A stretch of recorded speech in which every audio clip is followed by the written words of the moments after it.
Il est 19h, bonsoir à toutes et à tous et merci de nous rejoindre pour ce journal qu'on entame avec les titres de l'actualité. Le président de la République a adressé aujourd'hui dans un message ses sincères condoléances à la famille de l'ancien chef du gouvernement, Sidi Ahmed Rosali, décédé à l'âge de 88 ans.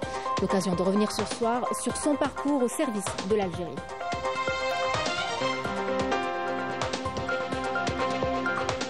L'édito Al-Jaish de ce mois revient sur la commémoration de la journée nationale du Shahid, un rappel des sacrifices héroïques de nos Shuhada et l'occasion de réaffirmer l'engagement de l'Algérie en faveur de la paix, de la sécurité et du développement en Afrique.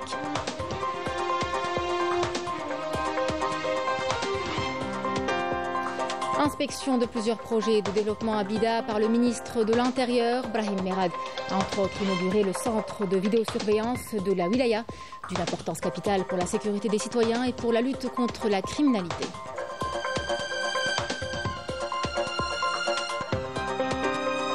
Nous parlerons par la suite de Gerboise Bleue, une des explosions qui a secoué le Sahara algérien. Le 13 février 1960, à Arguen, la France coloniale a procédé sur son tout premier essai nucléaire en Algérie, dont les retombées ont été criminelles et désastreuses.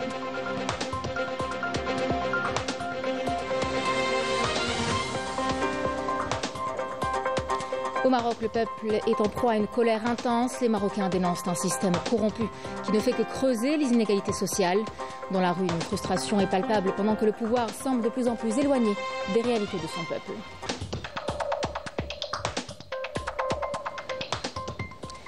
Mesdames, Messieurs, bienvenue à vous. Conformément aux dispositions de la Constitution, notamment les articles 92 et 181, ainsi que l'article 49 de la loi organique portant statut de la magistrature, le président de la République, Abdelmadjid Tebboune, a procédé à un mouvement partiel dans le corps des présidents des cours de justice et des procureurs généraux. Près les cours de justice, ce mouvement a concerné le transfert d'un président de cour et de 3 procureurs généraux, la promotion de 13 magistrats au poste de président de cour ou de procureur général, ainsi que la fin des fonctions de 8 présidents de cour et de 4 procureurs généraux. Le mouvement s'est déroulé comme suit.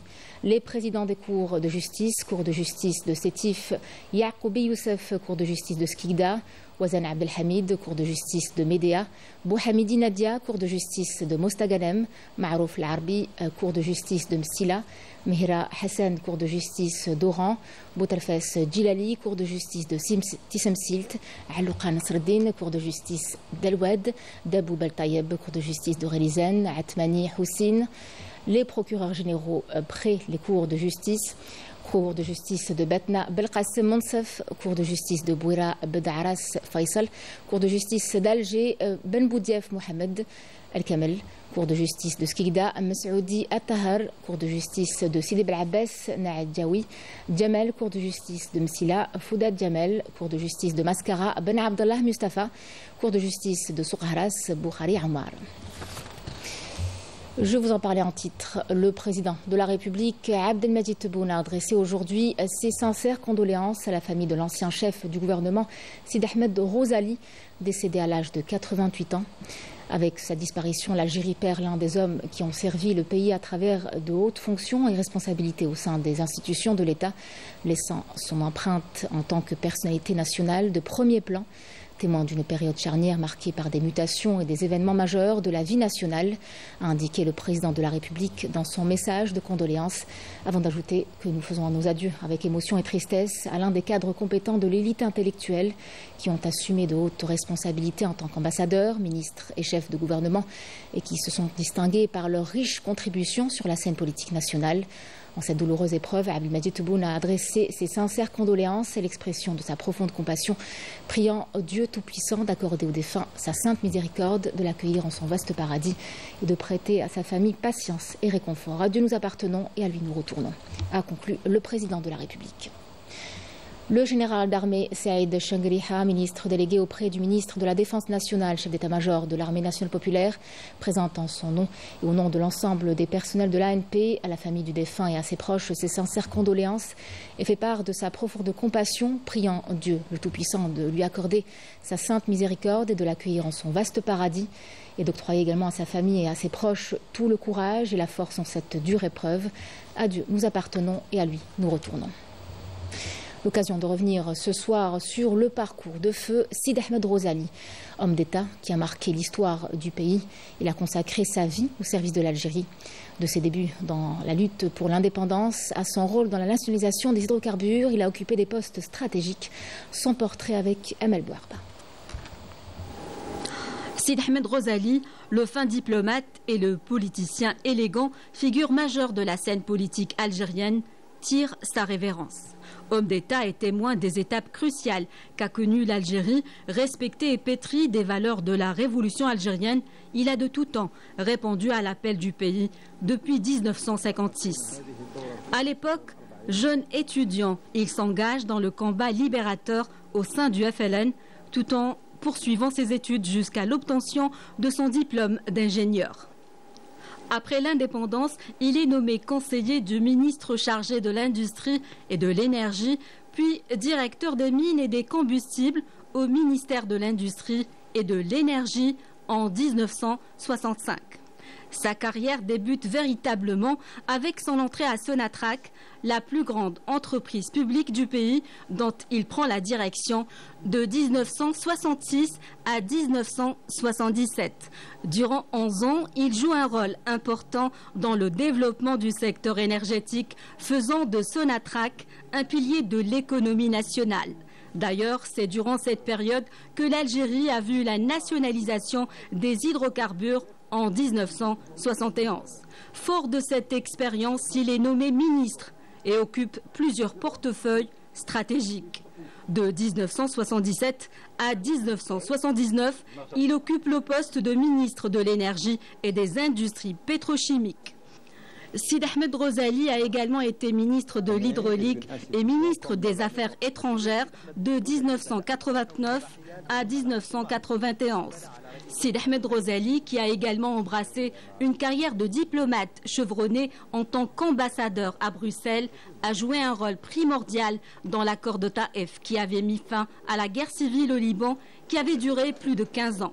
Nommé ministre chargé des Finances en 1988, durant une période de crise économique, il a pris en charge le dossier des négociations avec le FMI, entamé une année plus tôt.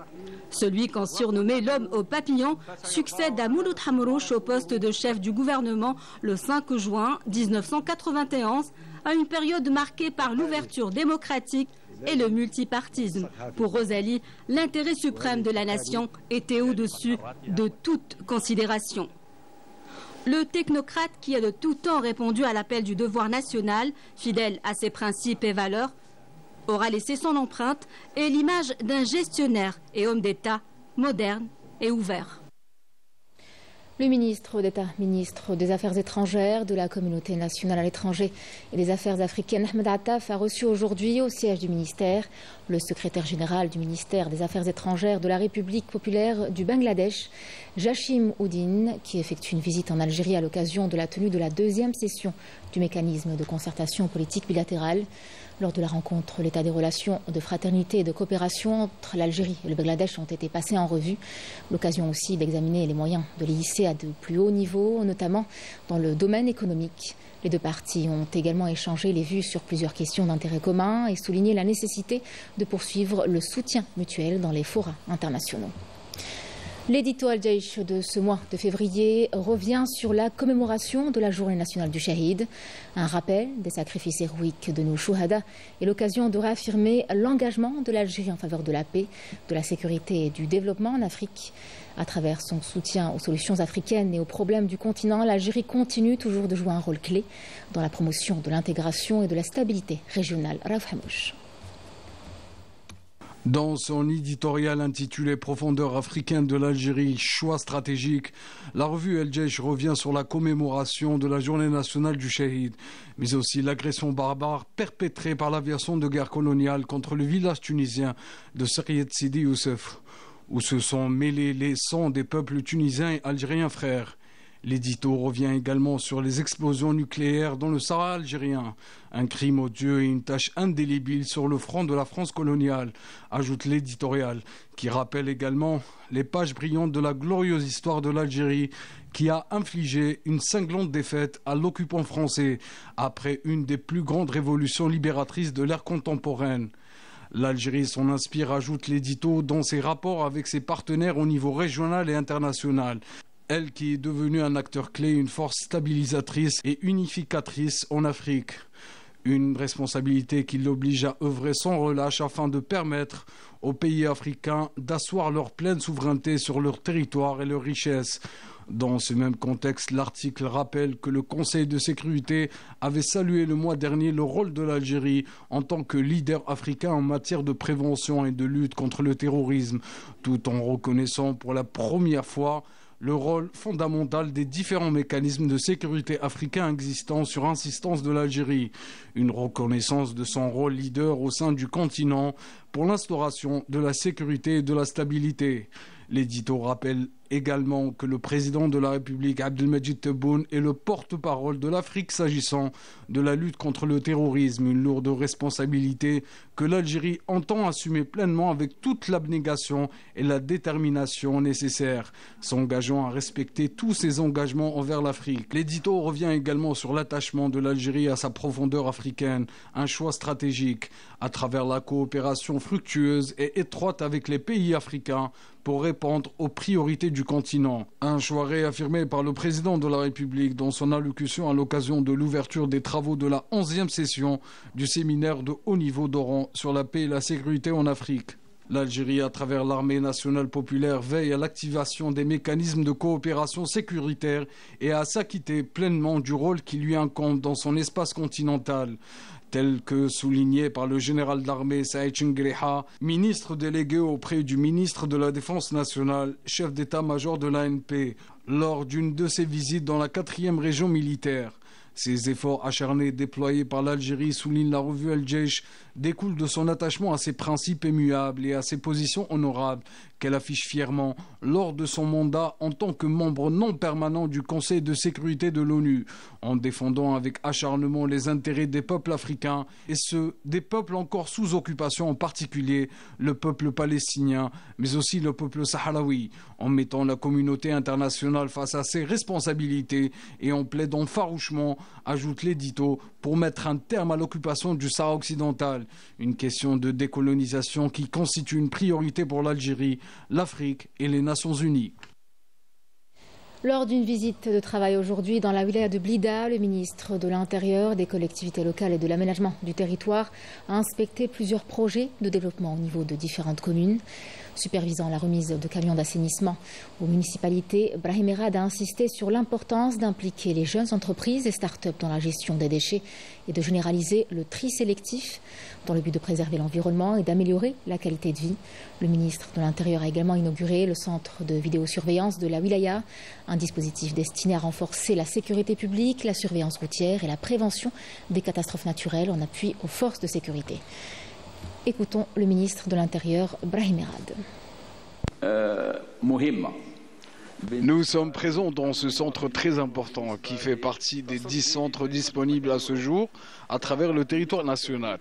Ici, le personnel fournit un service de qualité d'une importance capitale pour la sécurité des citoyens et pour la lutte contre la criminalité sous toutes ses formes. Je voudrais également souligner le travail colossal qui est accompli par les corps de sécurité dans leur ensemble, grâce aux technologies de pointe. À cette occasion, je tiens à les remercier pour leur grand sens du devoir dans l'accomplissement de leur mission, qu'il s'agisse des éléments de l'armée nationale populaire ou des autres corps de sécurité. Jour et nuit, 24 heures sur 24, ils veillent sans relâche à la sécurité des citoyens. Sans eux, les citoyens des 4 coins du pays ne pourraient pas vivre dans cette tranquillité et cette paix.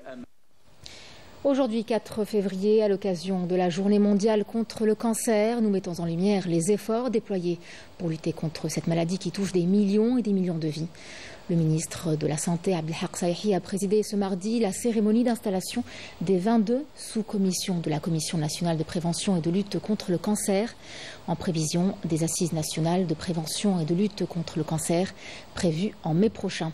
Ces commissions auront à élaborer une stratégie nationale de prise en charge, de prévention et de lutte contre le cancer pour la période 2025-2035.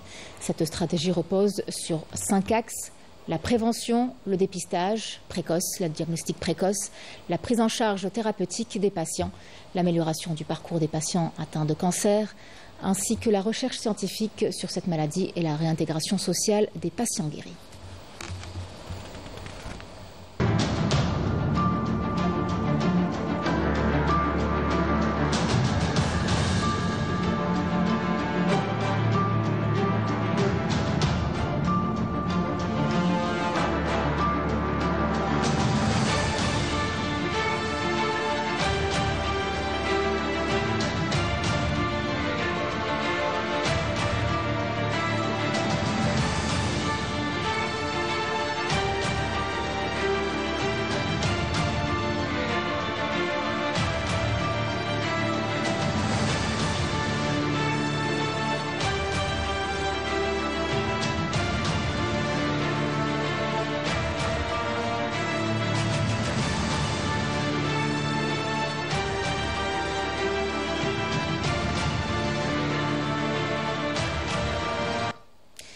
Il y a 65 ans, une explosion secouait le Sahara algérien et bien plus encore. Le 13 février 1960 à Ergen, la France coloniale procédait à son tout premier essai nucléaire en Algérie sous le nom de code Gerboise bleue. Une bombe d'une puissance effroyable. Les retombées ne se sont pas arrêtées à nos frontières et ce n'était que le début puisque d'autres essais ont suivi, laissant derrière eux des dégâts humains et environnementaux désastreuse dont les traces sont encore visibles aujourd'hui. À l'approche de cette triste commémoration, nous revenons sur ce sombre épisode de notre histoire avec Mrim Damis. Le 13 février 1960, Hiroshima puissance 4 venait de souffler sur le grand arc algérien. Il s'agissait du premier essai nucléaire français du nom de Gerboise bleue, effectué à Ergen, au nord du désert de Tenzrouft, dans la wilaya d'Adrar. L'intensité de l'explosion était telle qu'un nuage chargé de particules radioactives est arrivé jusqu'à N'Djamena, dans la capitale du Tchad. Et 3 jours plus tard, des chutes de pluie noire ont été signalées sur le sud du Portugal. Les radiations nucléaires ont causé de nombreux cancers et des malformations génétiques chez les habitants de cette région, considérées comme des populations de seconde zone par la France coloniale. Les explosions nucléaires dans le désert algérien à Ergen, Al-Hammoudia ou Ineker, dans la région de Tamarasset, constituent ce que l'on peut qualifier de crime contre l'humanité. Il est important de souligner que 85% de la population a été touchée par le cancer. Les populations de ces zones qui ont servi de cobayes ne sont toujours pas considérées comme des victimes par la France, qui jouait aux apprentis sorciers dans le Sahara. Elle prévoit pourtant d'indemniser les vétérans français qui étaient présents lors des essais. Les explosions nucléaires de Ergen, dont la puissance explosive a dépassé 70 kilotonnes, continuent de provoquer des pertes humaines, de contaminer l'eau et d'affecter la faune et la flore. Des rapports alarmants indiquent que les radiations persisteront pendant des milliers d'années. On sait maintenant qu'il y a d'une part une vague d'anomalies hématologiques par atteinte de la moelle osseuse et du sang circulant sous forme de leucémie ou sous forme de cancer de la moelle des os. Mais la découverte a été de montrer que 20 ans, 25 ans, 30 ans plus tard, voire 35 ans plus tard, il y a une deuxième vague sous forme de cancer, ce qu'on appelle les cancers solides classiques. Dans le laboratoire à ciel ouvert qu'a constitué le Sahara algérien, la France ne s'arrêtera pas au seul essai de gerboise bleue. Il y aura gerboise blanche, rouge, verte et une dizaine d'autres. Tout témoin d'une puissance coloniale qui se voulait encore plus forte au détriment des Algériens qui en ont payé le prix fort. La France coloniale n'a pas seulement marqué l'histoire en Algérie, elle a laissé derrière elle de profondes inégalités en Afrique. Durant des décennies, au cœur du delta du Niger, une région très prolifique, les compagnies pétrolières françaises ont puisé sans retenue dans des ressources qui ne profitaient qu'à elles. Les terres étaient ravagées, les plantations détruites et les habitants, eux, plongés dans une extrême misère. À l'époque, même les dirigeants africains n'avaient pas accès aux données sur leurs propres richesses. Aujourd'hui, les plaies restent ouvertes. Raouf Hamouche. Nous sommes au niveau du delta du fleuve Niger, l'une des régions les plus riches en pétrole du continent africain. Mais c'est aussi l'une des plus sinistrées. Ici, les compagnies pétrolières françaises extraient des millions de barils de pétrole chaque année, générant des profits colossaux. Pourtant, les populations locales, elles, vivent dans une misère accablante. Regardez, les palmiers, les manguiers, le manioc. Toutes les plantations ont été détruites par cet incendie. Pas un seul de leurs techniciens n'est venu me voir pour faire le travail. Vous voyez tout ce côté, il y avait des manguiers de tout ce côté. Mais maintenant, il n'y en a plus. Et quand il y avait des manguiers ici, il y avait une grande production de pêche avant que cette entreprise pétrolière Shell ne s'implante. Du delta du Niger au Congo, en passant par le Gabon, le Nigeria, le Cameroun, le Sénégal et la Guinée-Conakry, l'histoire se répète. Dans les déserts comme en haute mer, ces richesses naturelles censées être un levier de développement pour ces pays sont spoliées et pillées par les compagnies pétrolières françaises, perpétuant un déséquilibre économique criant entre l'Afrique et l'ancienne puissance coloniale française. Ça est couvert et appartient à une société pétrolière qui explore, qui produit.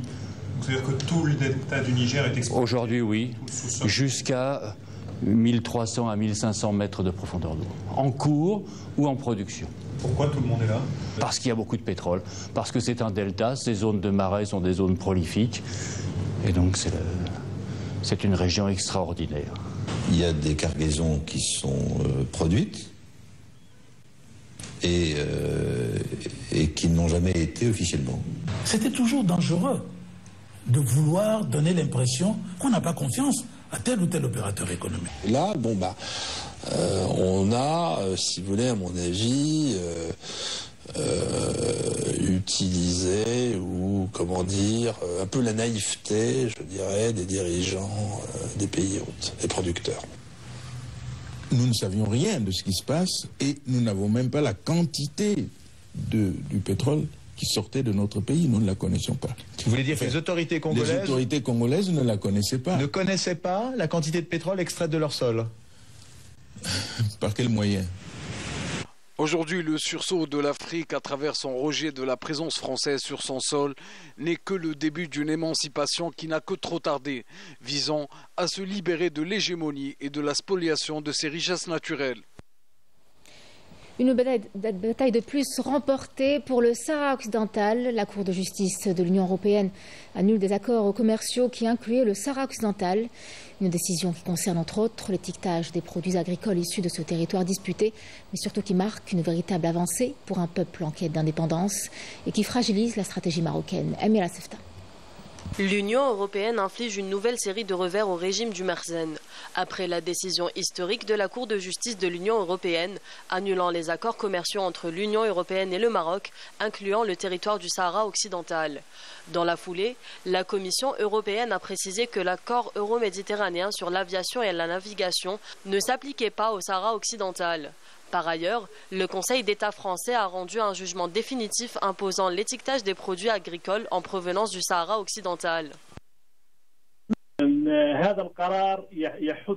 Cette décision renforce l'appel à l'annulation des deux accords agricoles de pêche conclus entre l'UE et le Maroc que la Cour de justice a jugés illégaux. Ces accords incluent le Sahara occidental sans le consentement du peuple sahraoui.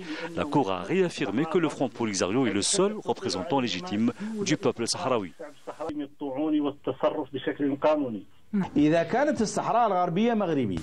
Si le Sahara occidental était réellement marocain, pourquoi 3 compagnies aériennes européennes exploitant des vols vers ces territoires sont aujourd'hui en infraction avec les lois européennes? En effet, la réglementation de l'UE interdit l'exploitation de lignes aériennes entre l'Europe et le Sahara occidental, ce qui prouve que le Sahara occidental ne fait pas partie du Maroc. Les revers essuyés par le Maroc sur la scène européenne s'accumulent, renforçant la position sahraoui qui lutte pour recouvrer sa souveraineté. Pourquoi avons-nous cédé le Sahara occidental au Maroc, même symboliquement? Avons-nous obtenu quelque chose en échange? Si nous avons accepté de jouer à ce jeu, nous aurions dû obtenir quelque chose en retour. Soyons pragmatiques. À ce jour, la réponse reste floue. Quant au Front Polisario, il a toute ma sympathie. À chaque fois, le Maroc fait croire qu'il est proche d'un règlement de la question sahraoui, sauf que la réalité est tout autre. Le Sahara occidental continue de résister afin de recouvrer son indépendance. Après les avancées diplomatiques concernant la question sahraoui, un autre vent de mécontentement souffle sur le Maroc. Son peuple est de plus en plus en proie à une colère qui ne fait que s'intensifier. Les Marocains dénoncent encore et toujours un système corrompu jusqu'à la moelle. Les inégalités sociales et la violente répression du régime ne font qu'alimenter la frustration. Une frustration plus que palpable dans la rue, pendant que le pouvoir, lui, semble de plus en plus éloigné des réalités du peuple. Une question Où mèneront ces crises successives et cette spirale de tension? Marim Davis. C'est une sonnette d'alarme. Ne laissez pas les Marocains accumuler de la colère, de l'inquiétude et se noyer dans le désespoir et la frustration. Où voulez-vous mener ce pays et au profit de qui? Cette corruption galopante, la fraude à tous les niveaux, les conflits d'intérêts, l'hégémonie, les monopoles et la collusion entre pouvoir et argent vont mener le pays droit dans le mur.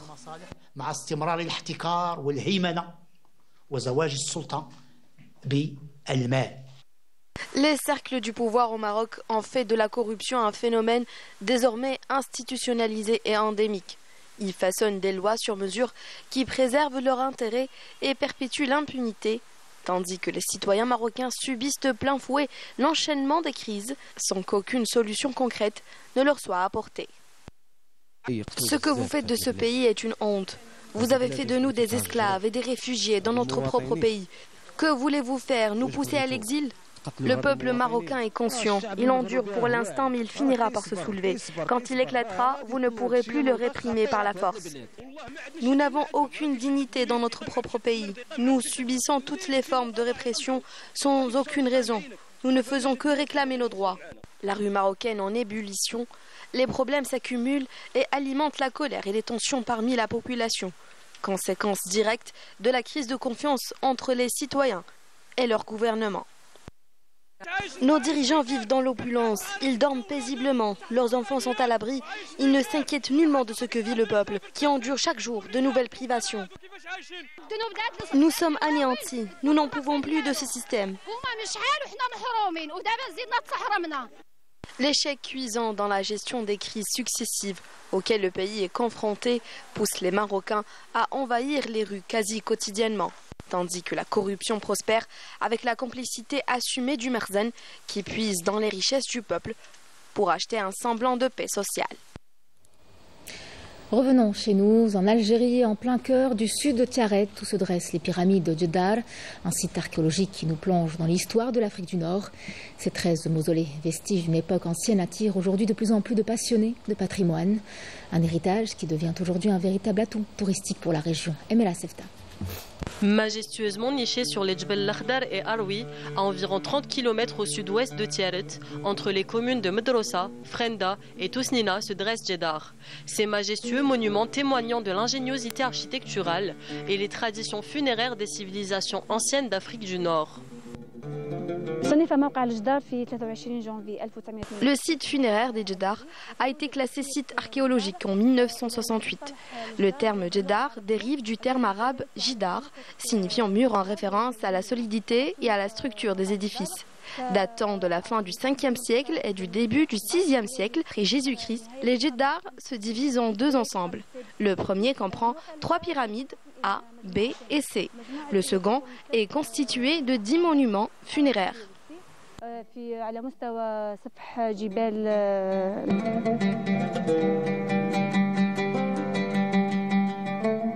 À l'intérieur de la plus grande pyramide, on trouve 8 chambres funéraires, bien que le nombre de ces chambres varie d'une pyramide à une autre. Cependant, elles ont toutes la même architecture extérieure. On observe que le Djedar B ressemble au Djedar A en termes de forme extérieure et d'éléments annexes, tels que la cour. Le monument C, en revanche, diffère des deux autres avec une distribution distincte des chambres. Ces monuments funéraires, au-delà de leur valeur historique, sont un véritable atout touristique pour la région qui attire les amateurs de patrimoine archéologique.